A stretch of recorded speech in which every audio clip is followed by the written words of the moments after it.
This is Black Coffee Talks, where black men get together to discuss, debate, even argue about relevant topics of the day from a black man's perspective. Whether it's relationships, sports, politics, religion, nothing is off limits, nothing is out of bounds.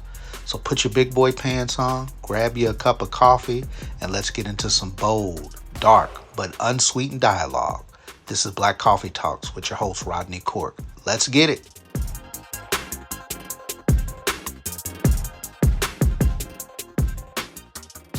Hello, and welcome to Black Coffee Talks. I'm your host, Rodney Cork, where I come together with black men and get involved in some bold, dark, and unsweetened dialogue about the things that affect our community today. Today we have a great topic, and I have a great guest as we're going to get into a topic that I think is heavy on everyone's mind. I want to welcome Brother Howard Harding with me today. He is the founder of the Reset Center, and we're going to get into a topic today that's going to be hot and heavy on everyone's mind. But before we get started, let me say we are Black Coffee Talks, and every week we're going to be drinking coffee. Our show is sponsored by 2 Cups a Day Cafe, which is located inside the P30 co-working space at 3039 North Post Road. They have a variety of cafe, lattes, cappuccinos, espressos, and a variety of refreshing drinks that you can come and get each and every day, Monday through Friday, beginning at 6 a.m. That's 2 Cups a Day Cafe, located inside the P30 co-working space, 3039 North Post Road. Today we're drinking a bold, dark roast that I'm really enjoying, and we're going to get into some great conversation at Black Coffee Talks. Amen. So Howard, welcome to the show. Thank you for coming today. Thank you for inviting me. I'm honored to be here. Amen. Well, we're going to get into it today. Here's something. I'm reading the headlines. I'm watching the news. And it seems like, in my opinion, as a pastor, that religion is being pushed to the background. People are saying that Christianity is not relevant to the black man anymore. They say it's not relevant to the times we're living in. And we see people pushing far away from the religious community. But at the same time, I see the black community having more and more problems. We face social justice issues. We face all type of crime, poverty within our community. And I believe that religion is the only way that's going to bring us out of this situation. But I wanted to have another perspective and see if there's some other things that we can get into that will help us as black men, help strengthen our community. Okay. I know you run the Reset Center, which is a great organization here on the east side of Indianapolis. I know you have a fabulous story about how you came to start the Reset Center. So tell us a little bit about what you're doing at the Reset Center, how the Reset Center came about, and how you're really addressing the needs of the black community. So let me first just say this, and then we'll go into what the Reset Center is about. You said you believe religion is, I guess I'll say, a tool or avenue that will save the black community. Yes. We're going to put a pin there. Okay. The reason why I said we're going to put a pin there with respects to that particular topic or that particular conversation about religion saving the community, because I want to kind of push back a little bit. Okay. Would it be religion or relationship? Well, I believe that they have to be hand in hand, because here it is there for me, and I'm talking for me and people that I've seen affect. It was being involved and raised up in a church religious environment, being taught the teachings of the Bible and Jesus Christ specifically, that kind of made a difference in my life and kind of set the morals and the guidelines I live my life by. There's certain things that I just knew were right, certain things I knew wrong, and I may not have done the right thing my whole life, but I had those values, and that came from just a religious upbringing. I don't see this next generation getting that same type of push, that same type of education. And I agree with you. You get an argument for me there. Where I will push back a little bit. I believe that everything that you grew up seeing, being a part of, and being indoctrinated into was more about the relationship, not about the religion. But we've made it about the religion, and stay with me when I say this. I think religion separates where relationship assimilates. Okay, let's explain that. Reason why I say it like this, because if you talk religion, every other religion has been birthed out of something, out of some religion, some form or fashion. I'm not going to go into who left this church to become this organization. They've had various reasons why they've done whatever they've done. But if we're all serving the same God, per se, then why are we having different religious beliefs? Because I think our relational standards aren't there, or based on what we believe from a relationship standpoint. So if we want to talk about that, then this gives me an opportunity to segue right into what I did with respect to the Reset Center. Okay. So when we identified the building, I grew up in Detroit. I'm originally from Detroit, so I grew up in a community that was very challenged. So I said, if the Lord gives me just this much influence and opportunity to change a community, I would. But I think you have to be willing to go into those communities and change those communities and meet the needs of those communities, or either don't ask God for that opportunity. Okay. So when I identified this building, it was a traditional church in every sense of the word, from the name, the whole nine. So I said, here's what I need to do when I acquired the building. Before we moved the congregation and everything over there, I did 6 months of focus groups. Now, I have 9 apartment complexes within a half-mile radius of my location. Okay. I met with every apartment complex manager, because who would know the people more than the manager of them, or one of the leasing agents? They know the people. They know what the issues are, what the challenges are. So I identified the needs of the community before I went in and said anything about Jesus. I found out that not only did they need Jesus, but they needed mental health counseling. Okay. They needed financial literacy. They needed teen abstinence programs. They needed English as a second language. They needed all these type of programs in addition to Jesus. Okay. So before I introduced them to Jesus, I met some of their needs. Okay. I started to address some of their needs. And literally, we were doing something that we call Taco Tuesday, where every Tuesday we fed the community. Now, some people do Christmas and Thanksgiving giveaways, and that's well and good, but people are hungry every day. I get you. Now, we couldn't feed the people every day because it wasn't within our budget. However, we could take that Tuesday. So just imagine if my organization was feeding on Tuesday, then another organization was feeding on Monday, another one was doing Wednesday, Thursday, then we could possibly feed the community every day. I got you. Because of the needs that exist every day, not just during a special time of Christmas or Thanksgiving. Sure. So we took a more relational approach to going to see what the people needed and then address those needs. So when I preached Jesus and I told them about Jesus, guess what they said? Oh, I'll go listen to him because he cared. Okay. So I'm not suggesting that a traditional church or a religious organization doesn't care, but most people will say this: I don't care how much you know, I just want to know how much you care. Okay. So when we begin to show them that, they responded. Okay, but let me ask you a question, and Okay. I'm just going to play devil's advocate because I think what you're doing is wonderful. Okay. I definitely understand it. But there are people in the community, and I know I've seen it at my church and different things that we've done, that will come and eat your food on Tuesday. Yep. That will come take every resource Yep. you have, but they have nothing that's going to change their life, change the decisions that they're making, changing the things, the activities that they're getting into. And if they don't have that power of accepting Jesus Christ, and by that, the Holy Spirit coming into their life, what's going to make them change to do better? They're going to be fed, but being fed is going to give them more energy to go do more dirt a lot of times. Watch this. I get that, and that's well and good. But where do you think they're more apt to come when they're ready to change? Mm-hmm. Well, that's why I believe they need the religious aspect so they can come to a church. And I'm not suggesting that we don't need the religion. It's not so much the religion, it's the relationship. Because what are we preaching? Are we preaching religion? Because I think if you think about it, religion, Sunday morning is the most segregated time in the world. Absolutely. Sunday morning. Absolutely. Sunday morning. You got these people going to that church. You got these people going to that church. You got people going to this church. And what do they say? Oh, I go to my religious preference. Mm-hmm. But if we're serving the same God, are we serving a God of religion, or are we serving a God of relationship? Definitely has to be religion. Well, let me ask you a question. What religion was Jesus? Yeah, he doesn't state religion. He just did his teachings and did the things according to what God told him to do. Okay, so what religion was God? But once Jesus ascended up into the heavens there, the church was established for a reason. The church was. And the what church religion was established out of the church? Christianity came out of that.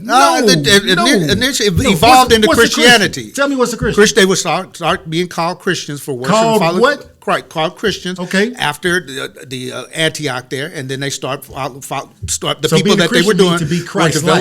Be Christ-like, Okay, exactly. so why is that a religion?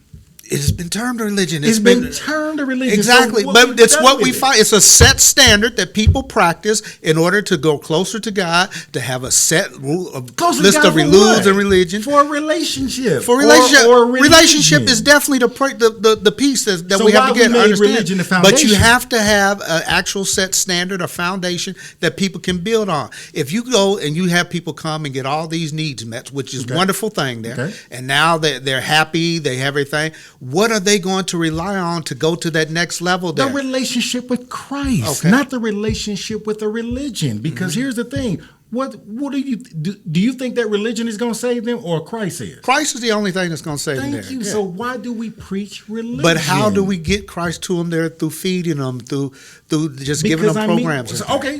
I'm glad you asked. Because that's what we need to get at. That's I'm the heart glad of it. you asked that.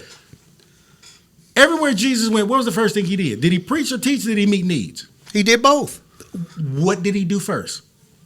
I'm looking through. There's certain situations because the Sermon on the Mount he just preached, but then when he fed the 5,000, he met needs he first. preached. So that's it. Wait a minute, the Sermon on the Mount. He preached after he did what? Got the people together. Thank you. He organized them. He met the needs. He set them down, and then he did what? He preached to them. Okay. So that's what I'm saying. Why do we preach first and then want to try to organize? I'm not them? saying preach first. It all comes together I'm not then, but saying you you need saying an that. established place, I a agree. foundational place for people to come. I agree. You do need a foundational place, and that's what the place is. But why do we make that the emphasis and not the relationship? It shouldn't be. It should be. They I should know it shouldn't be, coexist. but They why should do we? coexist it. But why do I we? don't know if we necessarily do in all aspects. There are some that do, but I don't think that's it. But So you I asked think about there the needs community. to be a balance. joint, a balance. So of it. you ask about the black community. So we drove down this community that I'm in. How many churches in our community right now? There's a ton. There's one on every corner. Do we have one of the biggest crime rates in the city Exactly. in our area? Exactly. Absolutely. And Why? And I believe because the people aren't getting what they need. And what do they need? They need to understand a relationship with Jesus Christ. and No, they get need that jobs. They need jobs. So what if we were Gotcha. doing a job training program and we had relationships with some of these big box or organizations and we got the people jobs? Then guess what? We complain about tithes and offering, but the people ain't got money to pay tithes and got offering you. because they don't have a job. But then if they get jobs and they don't have a foundation to build off of, they're going to take the money for job. They're going to go gamble. They're going to go drink. They're going to go smoke. They're going to do all those things. And did the that disciples instruct their do all life that and before they had a relationship with Christ? It's different because here it is. There they got a relationship with Christ because He said, "Follow me." Thank you. And there it is. And so if you just feeding them, giving them all the stuff, there's nothing for them to follow, nothing for them But to what I'm build saying off is of. this. What I'm saying is He gave them a safe place. Why is The church. No, he gave them the relationship. There was no church. Where did Jesus? Where There was the was no address of the established church until Jesus that's sent exactly it, but what they I'm were saying. actually had a group of people following Him Okay. with a group of standards, Okay. a group of morals, things that they Absolutely. did together, had in common there, And he taught that that through evolved relationship. into the church. He taught that through relationship. I got you. He didn't Got teach you. it through religious practice. I'm not saying the relationship. The relationship is crucial. Okay. It's key. You can't do anything without the relationship. So why but do at we the same make the time, you religion have to the have a emphasis? place for the people to come together, to learn how to grow, to get spiritual growth, to hold each other accountable, to study the Word. That's what's going to take them to the next level. We're saying the same thing. I think what has happened is we've made put the emphasis on the building and the location. And watch this, the religious practices without the relationship. Because how many people come to church on Sunday morning, but they left the club on Saturday night? Oh, tons of them. And they still hungover. I got They you. still- I got you. I mean, but if they keep I was coming, one of them. eventually the Holy Spirit is going to get a hold of them and change. So their why wouldn't life. they get a hold of them if they are having certain programs and different things like that we're meeting the needs of them? So what's the difference? Okay. We're going to get to that in just a second there. Let Okay. me pause for a commercial break. I love where we're going here. Thank you so much. But before we go on, let me recognize one of our sponsors. Our show today is sponsored by Bessiaki Vision. Bessiaki Vision is a leader in cinematic storytelling with a commitment to innovation. Bessiaki Vision is dedicated to providing quality products and services that meet the needs of their customers. As a corporate sponsor of this podcast, Bessiaki Vision is proud to sponsor Black Coffee Talks in its effort to inform and educate the Black community. At Bessiaki Vision, their mission is to work with good people, tell good stories, but through their vision. We hope you enjoy this episode of Black Coffee Talks, sponsored by Besiaki Vision. Hey, good to see you back here again there. We're at Black Coffee Talks, where we're getting into some bold, dark, and unsweetened dialogue. I've got Howard Harding with me, the founder of the Reset Center, and we're getting into this discussion about religion versus relationship and taking care of the needs of the people versus establishing them a foundational church to attend to help their spiritual growth. So, Howard, you had just said right before we went to the break there about people on Saturday night going to the clubs, doing all that they want to do, but then coming to church on Sunday. And I'm saying at the same time, they may do that, but if they continue to come, there's going to eventually be a lifestyle change. How do you address that with just programs? No. I'm not suggesting it needs to be just programs, but I'm just saying let's meet the needs. And then when we meet the needs, I think they're more apt to come to you when you now are introducing them to Christ. Okay. Because, yes, there should be an emphasis, and I do introduce them to Christ. However, if you're hungry, you're probably really not going to hear me first. Mm-hmm. But if I feed you, then you take the time to sit down and listen to what I'm introducing you to. You may not convert that day. You may not accept Christ that day. You may not accept him that week. However, when you're ready to, you know that there's a safe place to do it that shows that they care about you before you convert it to their religion. Okay. So again, I have no issue with the church as a place to congregate and come together in fellowship. I have a problem with when we just go say, build it and they will come, or we go buy it and they will come. And we think that we're getting ready to come and buy a bigger facility and bring our programs, which is normally Sunday morning service, Tuesday or Wednesday Bible study, some type of thing that they do during the week or whatever. But we have not addressed the needs of the community first. Because what are the needs of the community? Okay. Well, let me back up then. Let me give you a chance to explain this. Okay. For the Reset Center, for what you're doing, you're meeting the needs of the people. Okay. You're helping them getting fed, helping them get job training, different things like that. What's the next step then? How do they go to this, what you believe is important, a relationship with Jesus Christ? How do they get to that from getting a job training program, from getting a free meal? So here's the thing. What I did for me personally, I wanted to go from congregational worship to community leadership, and I'll just use that word. Not community pastoring, but community leadership. When there's a need in the community about anything, be it from one of the last year, kid got hit on a bike right there near my facility. Mm-hmm. Killed him dead, unfortunately, God rest his soul. The news came and interviewed me about streetlights in the community. We had already been talking to the city about additional streetlights. So here's the deal. If the people are walking up and down the street or riding the bikes in the community and everything like that, and the light is not on or there's no streetlights there, how is Jesus going to help those people keep from getting them robbed? Okay. So, but if we can address some of the needs, and again, I think they have to work hand in hand. But if we have no relationship with the city or some of the government officials or some of the people that are at the table, and again, we could talk a little deeper about the 7 mountains and the 7 kingdoms of influence. If we only have influence in the religious community, then how do we meet the needs of the man holistically? Okay. We can't. But if we now begin to identify what some of the needs are, I think that gives us a better chance of now converting the man and converting them from whatever lifestyle they were living to now living that foundational, pure, moralistic lifestyle that you talked about that comes with going to church or being a part of a religion. I'm not suggesting that there should not be a foundational place, but I'm saying our emphasis should be on now reaching the people, because why do we call it outreach? Why do we call it outreach, but we expect the people to come in? Good point. Why we call it outreach? But I want you to come in, then I'm going to reach you when you come in. We want people to invite them to our building, but do we ever go to them? Because see, here's what I used to tell my people, my whole team. If I meet them where they are, I can greet them where I am. Okay, I like that. Say that again. If I meet the people where they are, then I can greet them where I am. Okay. Because see, what I'm basically saying is, if you look at the life of Christ, he came down from on high. Mm-hmm. Down to this sinful, sin-filled nature world and said, follow me. Follow me. Me and my Father are one. In order for you to have a relationship with me, you can have a relationship with the Father. And I think it turned their lives around from the perspective of saying this: Okay, the Pharisees and Sadducees, they were all very religious. They knew the law. They knew this, that, and the other. But they didn't have a relationship with anybody. Okay. Who they have a relationship with? Each other and whatever they were taught. How are we changing that today in relationship to how we're meeting the needs of a community and changing a community? Because if we got every church, and we just talked about it, we got several churches in our community. But why is it one of the worst communities in the city? Good point. Well, here's the thing. I'm going to lead it. This is a segment that we call Stirring Up the Pot as we get into Black Coffee Talks. Let me ask you one pointed question. I need you to give me a good 2-minute response. Okay. What's the biggest problem you see facing specifically the Black community on the east side of Indianapolis today? Leadership.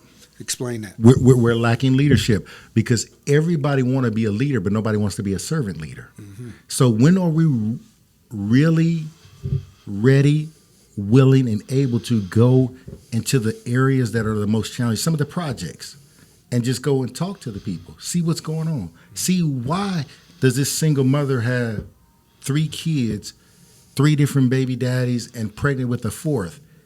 What's the problem? What's the challenge that she's dealing with? And then we can take it back to the table that we have a level of influence with and meet some of the needs. Not saying give her a hand out, but give her a hand up. Or this single father that's trying to make it, but he got a felony on his record. Mm-hmm. And it's just very difficult for him to get a job. But the felony was 15 years ago. Mm-hmm. He's out. He's been a model citizen, but he can't get a job to be, I'll just say, live above the poverty line to take care of his family. Why can't we do that? Because there's no leaders in the community that's willing to go down to meet these people and deal with their issues right there. Because the politicians will tell them, they will campaign, they will say, we're going to do this, we're going to change this. But how come the church isn't doing these programs? How come the church or the pastors in these communities that are celebrities now, and that's another story in itself, how come they don't have influence with the politicians? And when they do, it's just going out to dinner. Doc, we going here, Doc, and this, Doc. That's the most irritating thing when you got people who are sick in your community, but everybody's calling you Doc. Sure. Because here's the thing that a doctor does not do, and this is where we get this thing twisted. We talk about doctors saving lives. Doctors don't save lives, they prolong life. The only person that can save your life is Jesus Christ. All right. But if I don't know him and the fellowship of his suffering, then is my life really in good hands? Okay, but here it is. Let me challenge you. I'm going to stir the pot up. Okay. Go back to that first example. You say you've got a single mother that's got 3 kids. You got 3 different baby daddies. She stays at home, collects welfare, food stamps, everything, living a ratchet lifestyle and everything. The problem is not that she doesn't have sources to go through to get things. The problem is a morals problem.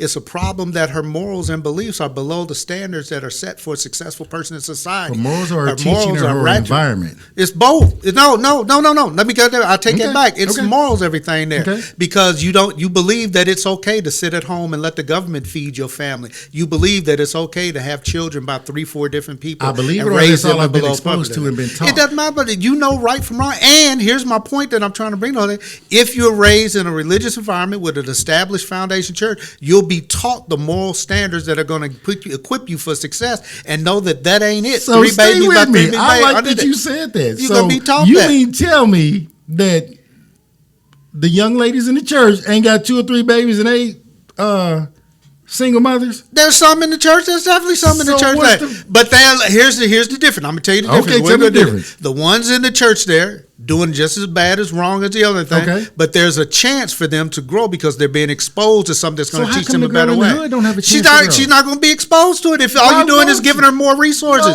All you're doing is giving her more food. She already getting food stamps, already getting WIC, Section 8 housing, and she just chilling. And when she starts getting that, you know what you do? She'll go have another baby so she can get more income. But watch this. If I meet some of her needs and she's ready to change. But how's she going to be ready to change if she's not exposed to where change comes from? Not exposed to why it's good to change. Why would she not be exposed? Because she's sitting at home collecting all the resources you're giving her. Listen to what I'm saying. Why would she not be exposed if she got to come to me to get the resources? Why would she not be exposed? She's coming to you to get the program, but all she's doing is getting it and going right back out the door. So do you think that we're doing programs without Christ? Tell me how you're doing Christ with the program. So we're introducing Christ. They know who we are. When they come and they get a taco and jet. They come get a bag of food and jet. How they get exposed? No, they're not jetting. We're having conversations with them. We got teams of people that are talking to them while we're meeting the needs. I have a team, a whole team.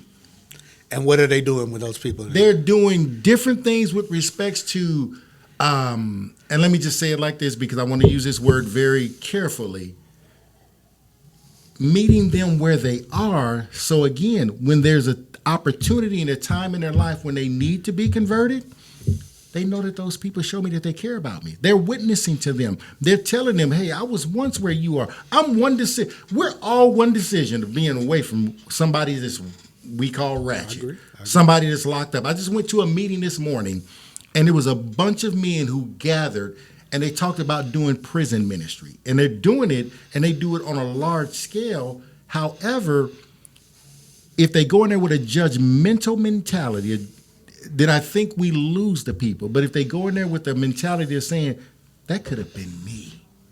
Watch this. And in some cases, it was me. Because watch how God's grace has saved us and rescued us from a lot of those things. Because if we really want to just be honest, how wretched were we before we became to know Christ? Oh, most definitely. So what's the difference in the person who doesn't know him yet? You got to get them to a place where they can get to know And you him. think religion is going to do that? Being in the church? Or do you foundational think, place. I'm not suggesting that it won't. But what I'm saying is this. If they know that somebody cares about them, where do you think they're more apt to go when they're ready to change? Okay. We gear to close on that there. This has been Black Coffee Talks here with your host, Rodney Cork. I'm here with Howard Harding. Howard, we have our last section. I call it the last drop. So I'm going to give you the second to last drop, and then I'm going to take the last drop. But what would you like to say to the audience as we conclude this conversation? I would like to say this. First of all, thank you so much for inviting me. I really appreciate it. I think the dialogue was amazing. I think we both made some very good points that I think coincide with what our goal and objective are as it relates to a relationship with Christ foundationally through his teaching and his preaching. I just never subscribed to personally the religious aspect, because if we're going to talk about being Christians, that means to live like Christ. If we're going to live like Christ, I think we have to model the life that Christ modeled or displayed to us from a biblical perspective. I don't see a lot of that in today's community, in today's church. And I think if we saw more of that, I think the crime goes down, the poverty goes down, the different challenges in our African American community goes down. But I think we got to get back to people being introduced to Christ from leadership standpoint, because again, if you look at Christ when he was going through the crowd and the woman with the issue of blood, she pushed through everything and she touched him. And he asked a question because something came out of his body. He said, who touched me? We can't touch our leaders anymore today. They got 75 adjutants and then the armor bearers and then the security. And don't get me wrong, we're in a different time now, so certain measures are needed in order to deal with certain people who have different challenges. However, but where are the leaders reachable anymore? And I think if we begin to come down off our pedestals and begin to reach the people, then I think if we if we meet them where they are, we can greet them where we are. All right. Thank you for that, Howard. Howard, I want to thank you for coming on the show. This has been great dialogue. I have what we call the last drop, and the last drop is our final segment. It's sponsored by Unity in Christ Family Worship Center, where all God's children come together and worship as a family. Unity in Christ Family Worship Center is a multifunctional church here in Indianapolis, Indiana, where we invite you to come. Our information is on the bottom of the screen. We'd love for you to come and be a part of our family worship at UIC. We are family. And now I'm going to get to the last drop on the show, and I want to first thank Howard Harding for coming on the show. And here's the last drop. This has been some incredible dialogue, and I appreciate Howard's input on it. And I'll be honest with you there, we are pretty much in agreement on everything.